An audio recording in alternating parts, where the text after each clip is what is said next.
Ton wiped the sweat from his forehead as he pushed the mop across the tiled floor of Zenith Foods Corporation, the biggest food company in the city. His uniform was worn, his shoes had holes, and his arms ached from cleaning all morning. But he never complained. He needed this job even if no one noticed him.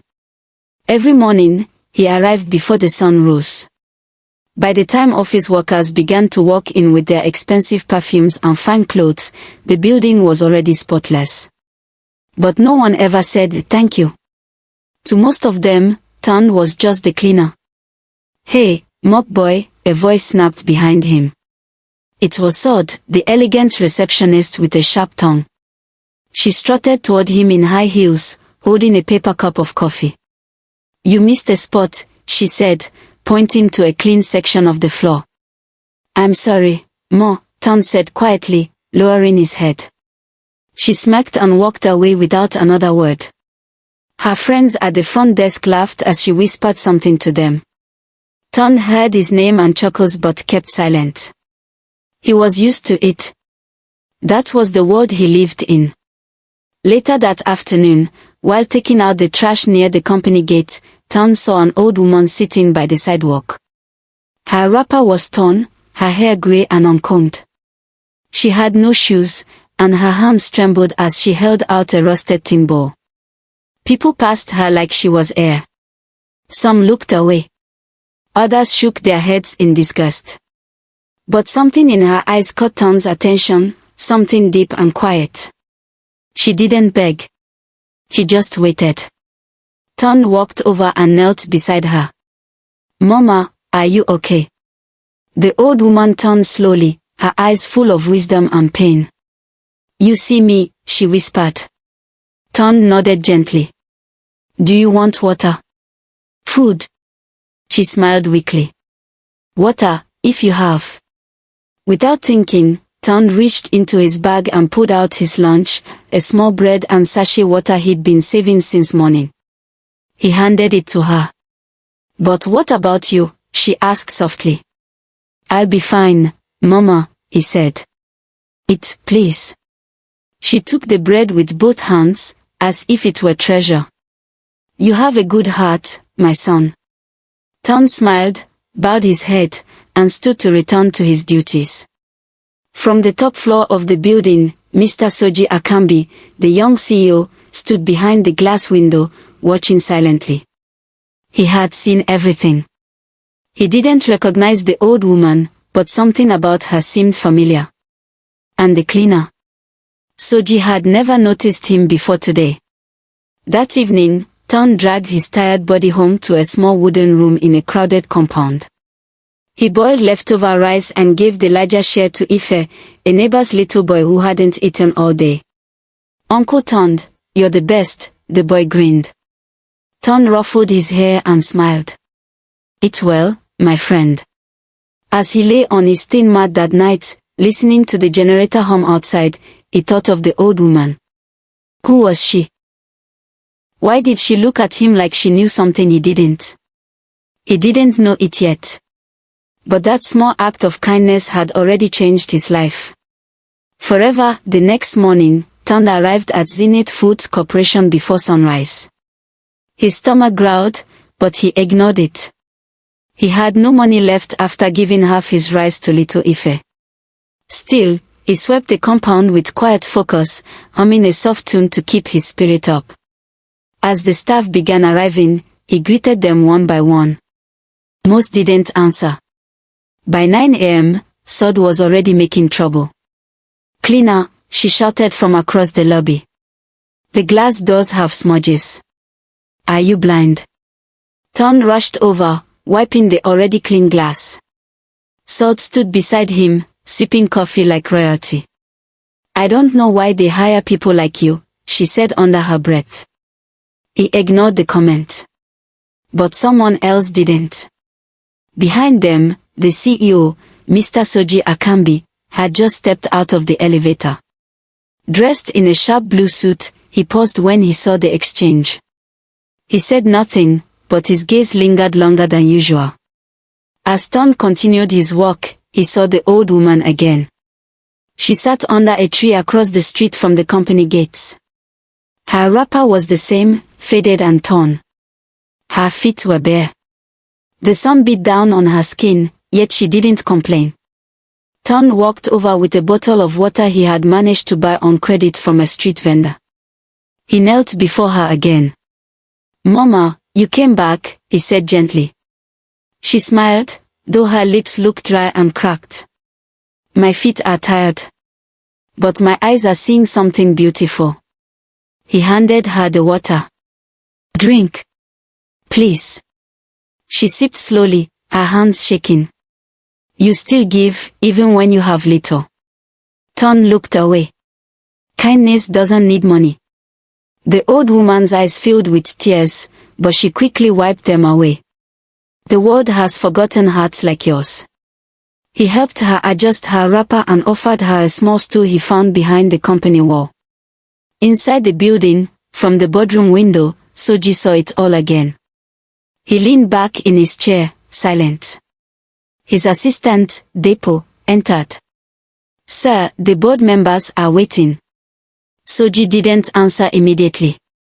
"Who is that cleaner?" "Cleaner, sir." "The one with the kind face," Soji said. Depo frowned. "I think his name is Tand." "I'll confirm." "Do that." Quietly, Soji said, his voice low. Back outside, Tand stood and bowed slightly to the old woman. "Mama, if they ask you to leave, don't argue. I'll talk to the guards." The woman smiled again. "You remind me of someone I lost long ago." Tand tilted his head. "Your son?" She nodded slowly. "I'm sorry, Mama." She patted his hand. "You are healing my heart." Just then, the security guard walked up. "Tand, what are you doing? You want trouble." Tand stepped in front of the old woman. "She's not harming anyone. Let her rest, please." The guard hesitated. Tand was usually quiet, but now, his voice carried strength. "Just for today," the guard muttered, walking off. Tand turned back to the old woman. "I'll check on you during lunch." She nodded, her eyes shining. Later that day, as Tand cleaned the upper floor corridor, Soji passed by. "Morning, sir," Tand said with a bow. Soji stopped. "What's your name?" Tand straightened up, surprised. "Tand, sir." Soji looked at him for a moment. "Keep up the good work." Tand blinked, speechless. As Soji walked away, he said to himself, sometimes the richest people wear the poorest clothes. And in that moment, something began to shift. It had been 3 days since Tand first gave water and bread to the old woman. Each day, she returned to the sidewalk near Zenith Foods, sitting under the same tree, quiet and still like a statue from another time. The guards ignored her now, thanks to Tand's gentle plea. But the office workers didn't. They stared. They laughed. Some even threw things as they passed by. That morning, Tand arrived early again. He hadn't eaten properly in 2 days, but his face still carried a soft smile. He placed his only apple, the one fruit he had saved, into a small plastic bag and walked across the road. The old woman was already there, her eyes watching the sunrise. "Good morning, Mama," Tand greeted. "Oh, my son," she replied, her voice like dry leaves rustling in harmattan wind. "I brought something for you," he said, handing her the apple. She took it carefully, as though it was made of gold. "You should eat too." Tand shrugged. "I'll find something later." As they talked, they didn't see the receptionist, Sod, watching from the building's glass entrance. Her arms were folded, her eyes sharp with mockery. Minutes later, Tand returned to mop the marble floor in front of the elevators. As he dipped the mop into the bucket, he heard footsteps, sharp, angry ones. "Look at you," Sod sneered. "Spending time with that filthy woman again." Tand didn't respond. He just kept cleaning. Sod stepped closer, her voice louder. Are you trying to impress someone? Think being nice to beggars will make you rich? Ton looked up calmly. I wasn't trying to impress anyone. I just believe in helping. She scoffed. Don't pretend you're better than the rest of us. I'm not, he replied. But I still choose to be kind. That simple sentence hit Sod like a slap. She turned and stormed off, fuming. Behind the glass walls of the CEO's office, Soji Akambi watched the entire scene. Again. He sat back in his chair, his fingers pressed together. Turned, he said softly. You keep surprising me. Then he picked up the phone. Depot. Call HR. I want that cleaner's full file on my desk. Later that afternoon, the old woman was still outside. Her feet were dusty, her head bowed, but her eyes remained alert. 2 interns from the marketing department walked past her, laughing. Look at that old thing, one said. Why doesn't she just die? The other chuckled. Maybe she's a witch looking for someone to curse. They kicked her tin bowl, sending the coins flying. The woman said nothing, just looked down. But Tan saw it. He ran over, picked up every coin one by one, and gently returned them to her bowl. The interns turned to mock him. Oh, are you in love with your mother, cleaner boy? One sneered. Tan stood, his eyes calm. One day, you'll be old too. I hope someone treats you better than this. They scoffed and walked away, but Tan's voice lingered. Inside, Soji stood up. He had seen enough. He picked up his phone again. Tell the cleaners to send Tan to my office now. Tan stood nervously outside the CEO's office, holding his cap in both hands. His heart thudded against his chest like a drum. He had never been summoned here before. Go in, the secretary said without looking up. He pushed the door open slowly. The office was huge, cold, and quiet, glass walls, leather chairs, polished wooden desk. At the center sat Mr. Soji Akambi, calm and unreadable in his sleek suit. Tan lowered his head. Good afternoon, sir. Soji looked up and nodded. Come in. Sit. Tan hesitated. Sir, I'm okay to stand. Soji pointed again. Sit. Tan obeyed, perching on the edge of the chair like a bird afraid of breaking something. You've worked here for how long? Soji asked. Almost 2 years, sir. Soji leaned back. And no one has ever noticed you until now. Why do you think that is? Tan didn't know how to answer. He looked down at his hands. Maybe because I'm just the cleaner, sir. Soji raised an eyebrow. You gave a woman your lunch. You shielded her from security. You picked up coins that weren't even yours. That doesn't sound like just a cleaner to me. Tan swallowed hard, unsure of what to say. Why do you help her? Soji asked. Tan looked up slowly. Because I've been hungry too, sir. I know what it feels like to be invisible. There was silence between them. Soji studied the young man's face, the honesty, the weariness, the humility. Then he stood and walked to the window. What if I told you that the world is watching people like you, even when you don't see it? Tan frowned, confused. Soji turned back to him. Go and clean the boardroom. When you're done, meet me outside the building. Don't go home yet. Tan stood and bowed slightly. Yes, sir. That evening, the sky was painted orange. Tan waited outside, as instructed. He had no idea what was going on, but he trusted the CEO's words. Minutes later, a sleek black SUV pulled up. The window rolled down, Soji sat in the driver's seat. Get in. Tan's eyes widened. Sir. You heard me, Soji said calmly. You're not sleeping in a storage room tonight. Tan froze. How did you? I know everything that happens in my company, Soji replied. I also know you've been sleeping behind the generator shed for months. Shame burned in Ton's chest. He stepped forward slowly and opened the door. They drove in silence through the streets until they reached a small but neat apartment building. It wasn't flashy, but it looked safe. Soji parked and led him up the stairs. This flat is empty, he said, unlocking the door. It's company-owned. You can stay here for now. Ton stepped inside slowly. The room smelled fresh. A clean mattress. A fridge. A bathroom with a real door. His throat tightened. I can't repay you for this, he whispered. Soji looked at him. You don't need to. Just stay kind. He turned to leave, then paused. And turned, one more thing. Yes, sir.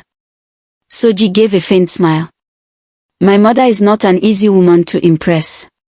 But somehow, you've done it. Ton blinked. Your mother. But Soji was already walking away. And in the quiet apartment, Ton stood frozen. He had no idea what those words truly meant. Yet. The next morning dawned bright and warm. Ton woke up in a soft bed for the first time in years. He stared at the ceiling, still unsure if the night before had been a dream. The mattress, the clean sheets, the scent of fresh soap from his bath, everything felt surreal. He dressed in the only set of clothes he owned and quietly left the apartment. Before heading to work, he bought a loaf of bread with the little money Soji had left for him on the kitchen table. As he reached Zenith Foods, he spotted the old woman already sitting across the street under the familiar tree. Ton smiled and crossed over. Good morning, Mama, he greeted cheerfully, handing her the loaf of bread. She accepted it with both hands, her wrinkled eyes shining. My child, you always return. Of course, Ton replied softly. I don't forget those who need care. She didn't say much, only gave him a long look, as if she were trying to remember his face forever. Back at the company lobby, chaos was brewing. Sod had spotted the old woman outside and wasn't pleased. Her lips curled in disgust. Why does that thing keep showing up here? She stormed outside, followed by some of her friends from the admin department. The old woman sat silently, clutching the bread in her hands. Sod folded her arms. You again. We've told you to stop sitting here. This isn't a market road. The old woman looked up, calm and quiet. Are you deaf now too? Sod hissed. Do you think anyone here cares about a smelly beggar like you? One of her friends laughed. Maybe she's waiting to be adopted. Just as Sod raised her hand to snatch the bread from the old woman's lap, a deep voice cut through the air. Touch her, and you'll regret it. Everyone turned. Mr. Soji Akambi stood a few meters away, his expression cold, his voice sharp. Soda's face went pale. Yes, sir. I didn't know you were. Clearly, he interrupted, walking toward them. You insulted her. You mocked her. And now, you learn who she is. The old woman slowly stood up. Soji approached and gently took her hand. This woman you see, he said, his voice steady and low, is my mother. A gasp echoed through the courtyard. Soda's jaw dropped. What? Soji looked at her with eyes in his eyes. She disguised herself. She came here to see if any of you had the heart to treat strangers with kindness. Sod stepped back, trembling. Sir, I didn't. You did. And I saw it all. His mother smiled faintly and turned to Ton, who had just arrived. You, she said softly. You saw me when I was invisible. You fed me. You gave me dignity. Ton bowed his head, too stunned to speak. Soji turned to the crowd that had now gathered. Let this be a lesson. Kindness is not weakness. And position is not power, character is. Then he placed his hand on Ton's shoulder. This man is no longer just a cleaner. As of today, he's being promoted to head of staff welfare.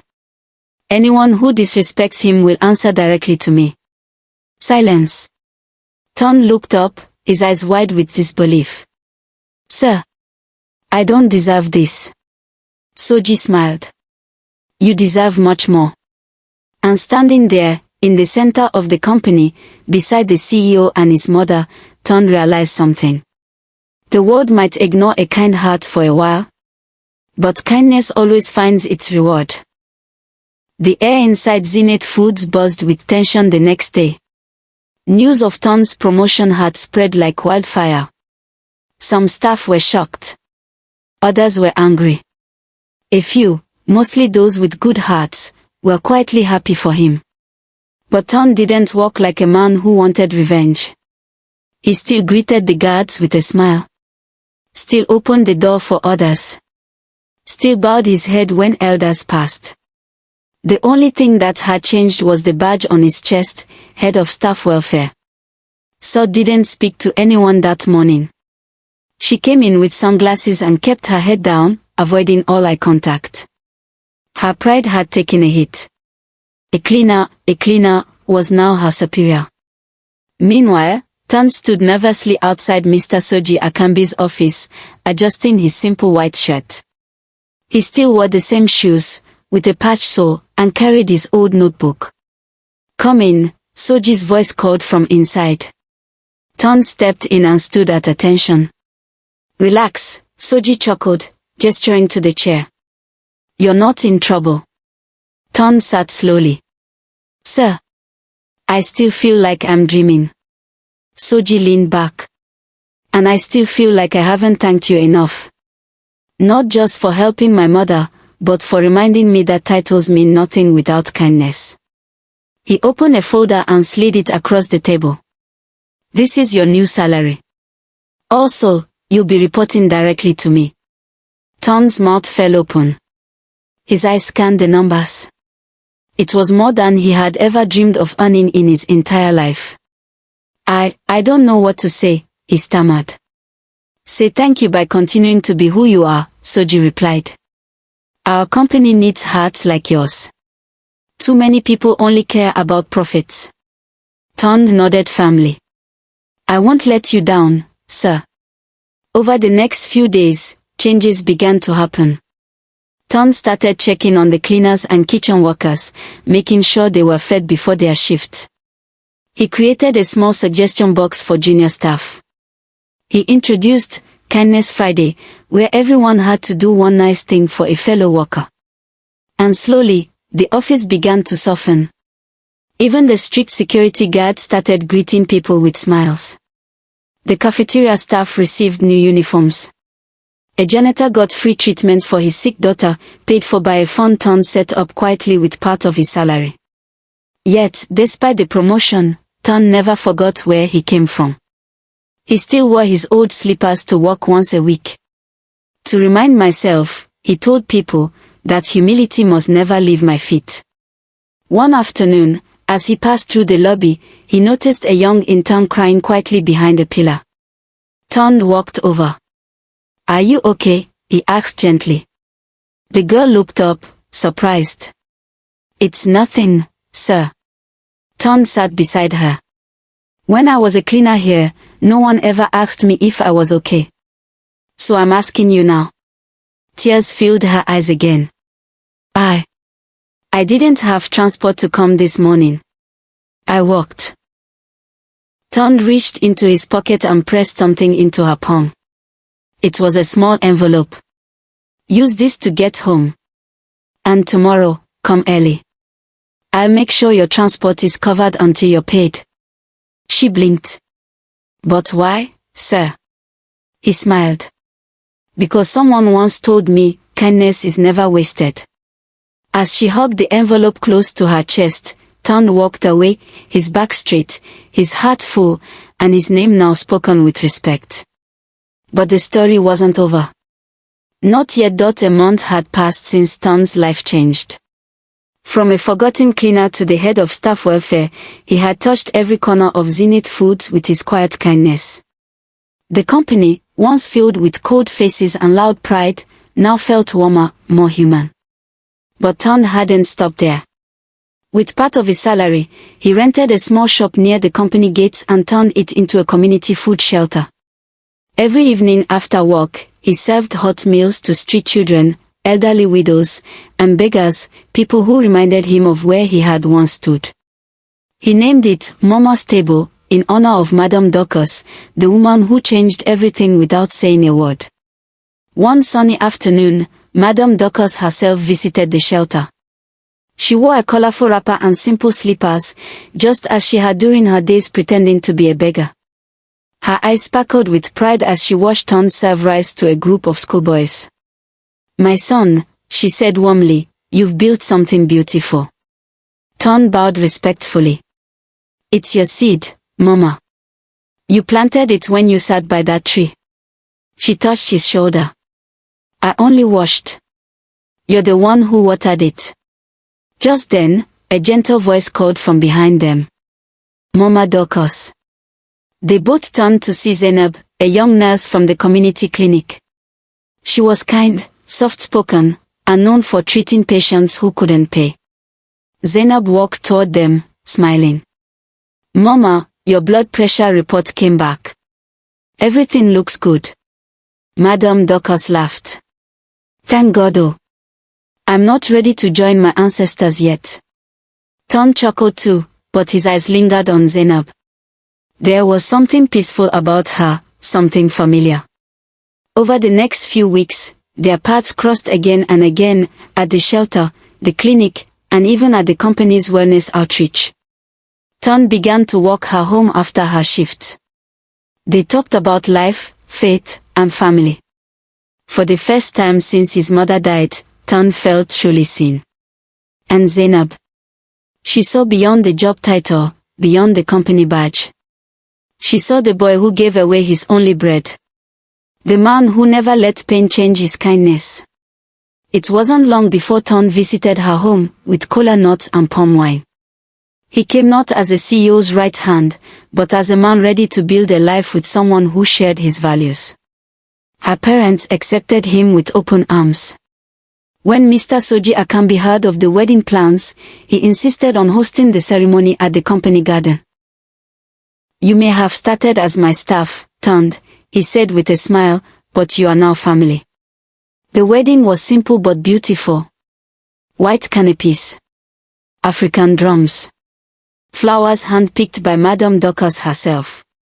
When Ton and Zainab exchanged vows, even Sod, who had since apologized and changed, was seen wiping away tears in the crowd. After the wedding, as guests danced and laughed, Madame Dorcas pulled Ton aside. "You were once invisible, my son," she whispered, holding his hands. "But now, even the stars cannot ignore your light." Ton nodded, eyes glistening. "Thank you, Mama, for choosing to sit by that tree." She smiled. "No. Thank you, for choosing to kneel." And so, the boy who once mopped floors in silence became a man whose name echoed in hearts, not for power, not for money, but for love, humility, and the kind of strength the world often overlooks. Ton's journey was proof of one truth. Kindness may go unnoticed for a while, but in the end, it always returns home.